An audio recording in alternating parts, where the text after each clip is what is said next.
today's hearing continues a discussion that we started in the last Congress about improving the science used to catch criminals and solve crimes. And I got to tell you, I'm really into this subject, and I'm really happy that we're having this hearing. But before we get to the ongoing challenges in forensic science, I'd like to start with an amazing success story. It's called DNA fingerprinting. We've seen this incredible technology represented so many times on CSI, et cetera, shows that people watch, me included, and other crime shows, that we take it for granted. But we shouldn't. It didn't exist 30 years ago at all. Today, it is one of our judicial system's most important tools for convincing the guilty and exonerating the innocent.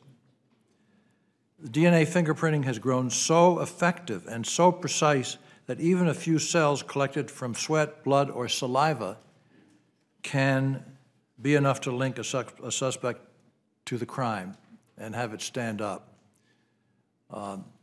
Virtually non-challengeable. I'm not a lawyer, but that's what my understanding is. So this really powerful forensic technology did not develop by chance.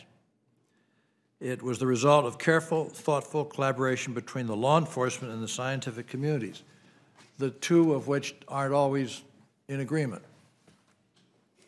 And I think sometimes the law enforcement community wants to keep things the way they are, and sometimes they're suspicious about science getting into the area of deciding who's the victim and who is the perpetrator, all that kind of thing.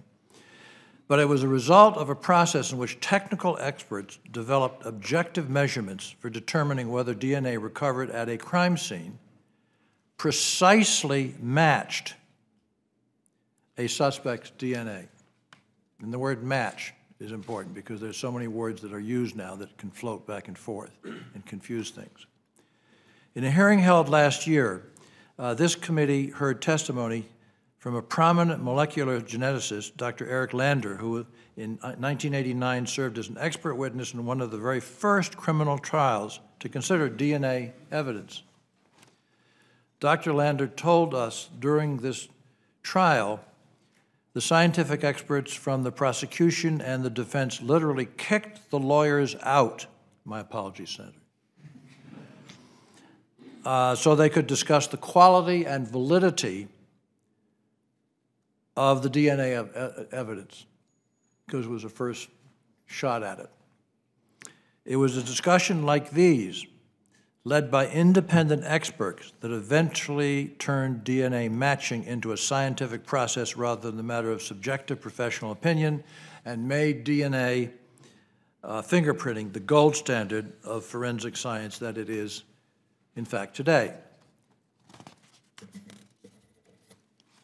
Unfortunately, the techniques used in some forensic disciplines, such as ballistic, bite mark, fingerprint analysis, etc., have not been subject to the rigorous scientific scrutiny that Dr. Lander and his colleagues applied to DNA matching. We now know that some of the forensic evidence presented in courtrooms proved unreliable and contributed to the wrongful conviction of innocent people. In 2005, Congress responded to this problem by asking the National Academy of Sciences to assemble a group of experts from the law enforcement and scientific communities to take a hard look at forensic science. Now, both those communities were in this study.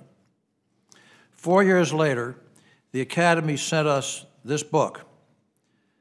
It was their book-length report, and it's called Strengthening Forensic Science in the United States, A Path Forward. Most of the people in this room are familiar with the findings of this report. They demand action. The report concluded that a number of the forensic techniques used in our country today were developed and practiced, quote, with little foundation in scientific theory or analysis, close quote. The report called on Congress and the federal government to start building this missing scientific foundation. While we have not reacted to this challenge as quickly as I would have hoped, we are beginning to make some progress. President Obama in his budget, requests funding to establish a new Forensic Science Advisory Committee. Lots of advisory committees, but maybe this will be a really important one. And increases funding for NIST's work. NIST, largely unknown to most America, but treasured in this room, their work in forensic science, and proposes to transfer funds from the Department of Justice to NIST. In my understanding, there are a few Department of Justice people here. They may not be entirely happy about that fact, if it comes to be. And the National Science Foundation to further address this problem. In other words, a pretty much all-out government assault to try to get to the basis of the science.